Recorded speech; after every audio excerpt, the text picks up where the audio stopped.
আপনারা ফেসবুকে ঘুরলে অনেক সময় এরকম দেখতে পারেন যে একটা সিমের এরকম ভালো ভালো অফার আছে। আপনি হয়তো অফারগুলো দেখে লোভ সামলাতে না পেরে আপনি এটা কিনতে যাবেন।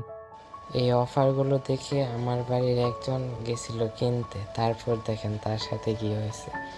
প্রথমে ভালো ভালো কথা বলে অফারের আরও লোভ দেখিয়ে পরে বলে যে টাকা পেমেন্ট করতে। ও একটু বোকা ছিল, তাই ও পেমেন্ট করে দিয়েছে। তারপর পেমেন্ট করার পর ওরা নানা রকম তালবাহানা দেখায়, বলে যে সার্ভারের সমস্যা, তোমার এই সমস্যা ওই সমস্যা, অনেক রকম কথা বলে তারপর বলে আবার 270 টাকা পাঠাতে, তাহলে নাকি আমার টাকা ব্যাক আসবে, না হলে আসবে না।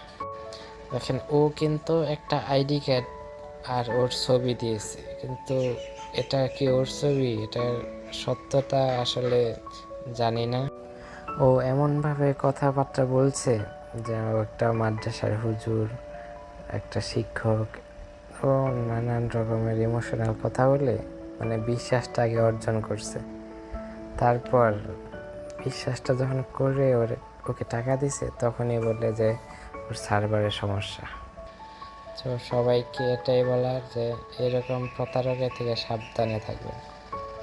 আপনারা কখনোই এরকম অনলাইনে কারোর উপর ট্রাস্ট করে টাকা দিবেন না, তাহলে আপনারা এর মতো এরকম আপনাদের টাকাগুলো হারাবেন।